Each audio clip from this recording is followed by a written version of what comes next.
এই পর্যায়ে দেখতে থাকো অধ্যায় 4.1-এর আর একটি গুরুত্বপূর্ণ অঙ্ক 8 3 power m plus 1 divided by 3m এর হোল পাওয়ার m-1 ভাগ 9 এর পাওয়ার হচ্ছে m প্লাস 1 ডিভাইডেড বাই 3 এর পাওয়ার হচ্ছে m-1 এর আবার হোল পাওয়ার m প্লাস 1 এই হচ্ছে অঙ্ক।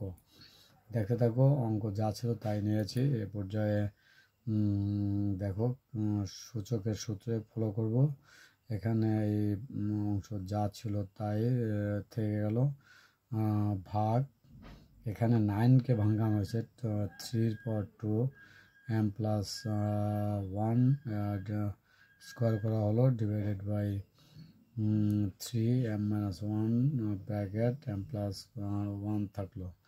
এখন এটা কিভাবে করব দেখো, 3m plus 1 divided by m দিয়ে যদি m দিয়ে গুণ করি তাহলে m স্কোয়ার প্লাসে মাইনাসে মাইনাস m 1কে গুণ করলে m থাকে ভাগ, আর এই 2 দিয়ে যদি গুণ করা হয় 2m থাকে আর 1কে গুণ করলে 2 আসে।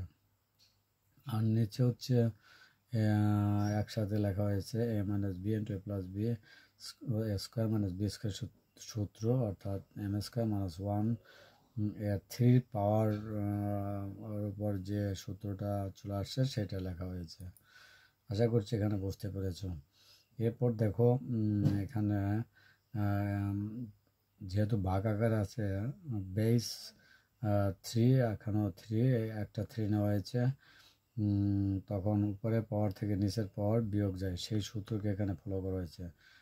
ভাগ ঠিক একইভাবে এখানেও করা হয়েছে 2m প্লাস 2, আবার মাইনাস নিচের পাওয়ারকে ভাগ আকারে রাখা হয়েছে। যেহেতু a to the power m divided by a to the power n equal to m minus n এই সূত্রকে ফলো করা হয়েছে। আশা করছি এখানে বুঝতে পারছো। এরপর দেখো ব্র্যাকেট ভেঙে দেওয়া হয়েছে 3m প্লাস 1 প্লাসে মাইনাসে মাইনাস মাইনাসে প্লাস ভাগ 3 পর 2m প্লাস 2 মাইনাসে প্লাসে মাইনাস m স্কোয়ার মাইনাসে মাইনাসে প্লাস 1 থাকে।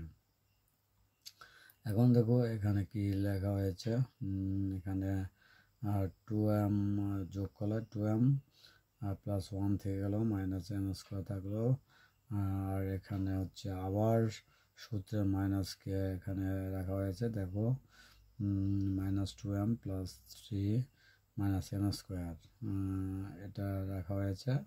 এখানে 2m থাকে আর 2-র সাথে যদি 1 যোগ করা হয় 3 থাকে আর মাইনাস m স্কোয়ার থেকে গেল।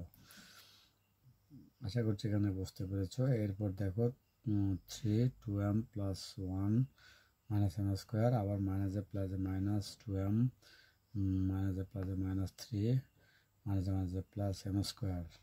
আশা করছি এখানে বুঝতে পেরেছ। এরপর দেখো এখানে কি থাকে, এই 2m কেটে যায়, m স্কোয়ার কেটে যায়, মাইনাস 3 যদি প্লাস 1 বাদ যায় তাহলে মাইনাস 2 থাকে।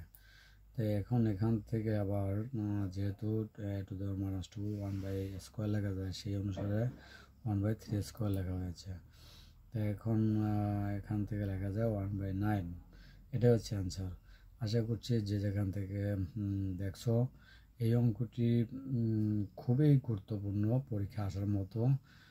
এই অঙ্ক এই ধরনের এই মডেলের আসতে পারে, কাজেই তোমরা এই অঙ্কটি ভালোভাবে চর্চা করবে, যা তোমাদের যে কোনো পরীক্ষাতে টেস্ট পরীক্ষায় আসতে পারে, তাছাড়া নবম শ্রেণীর ফাইনাল পরীক্ষা আসতে পারে, সিলেবাস অনুসারে আসতে পারে। যে যেখান থেকে দেখছো আশা করছি তোমরা ভালো করে চর্চা করবে, তাহলে পারবে। এই কথা জানিয়ে তোমাদেরকে আবারও আন্তরিক শুভেচ্ছা অভিনন্দন জানিয়ে ক্লাসটি এখানে শেষ করি। ধন্যবাদ সকলকে।